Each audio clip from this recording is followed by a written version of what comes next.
Hello and welcome. Well, I'm looking out of my window here. The sun has just broken through, and I can see from where I'm sitting a fair proportion of the back garden. It's looking loved, but I have to say, it's also looking more than a little wrecked by the weather events of the last few weeks and the planned neglect of a busy Christmas. It's been subject to storms. It's been subject to those unplanned events.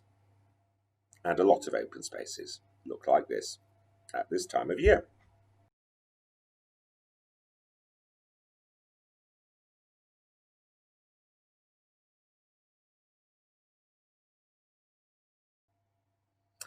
The poet Catherine Charnley is always a sensitive guide to a walk with God in challenging times.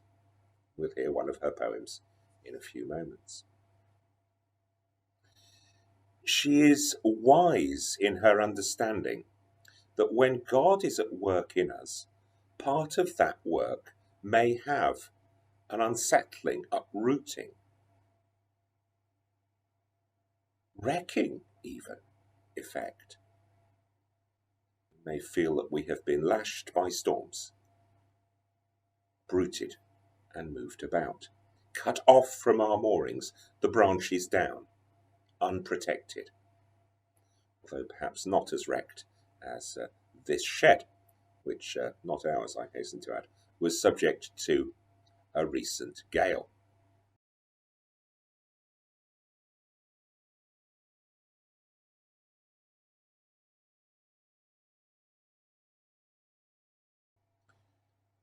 Perhaps we do feel a little like that at the moment with all the changing things going on in the world around us and the spiritual impact that that has inside us and in our relationship with God and our walk with God.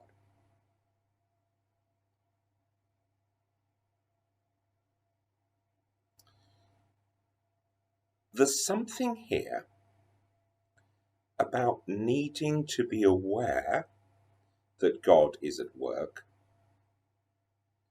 and to wait for the promised rescue. To own that deep down in the heart of things, God's purposes are still working out as year succeeds to year. We sang that in the hymn on Sunday. We're all called to wait, however hard and wind-lashed it may be, for the rescue. To see and understand and experience the winter, but to wait for the bud. The bud that comes in the wreckage of the world around us, and sometimes the wreckage of our own lives.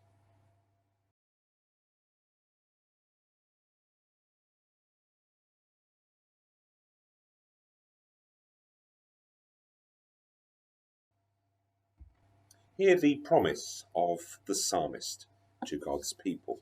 This is an excerpt from Psalm 34. The eyes of the Lord are on the righteous, and his ears are attentive to their cry. The righteous cry out, and the Lord hears them. He delivers them from all their troubles. The Lord is close to the broken-hearted and saves those who are crushed in spirit. The righteous may have many troubles, but the Lord delivers them from them all.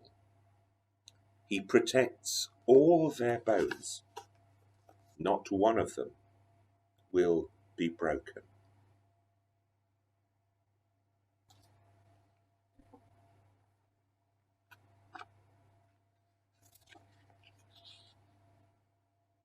The poem has no name, it's part of a larger sequence.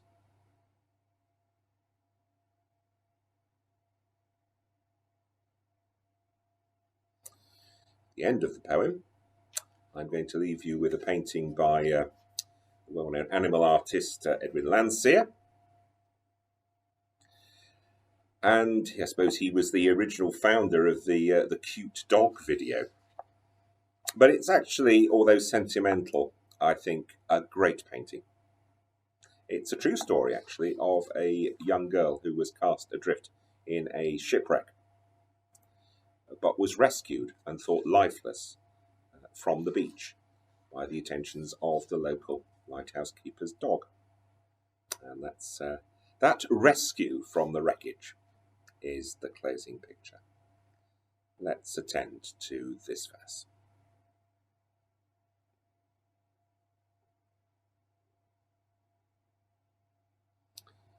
Life blooms in a ravaged garden.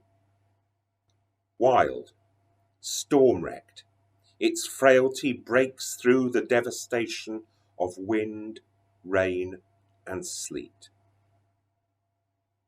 It will not be beaten.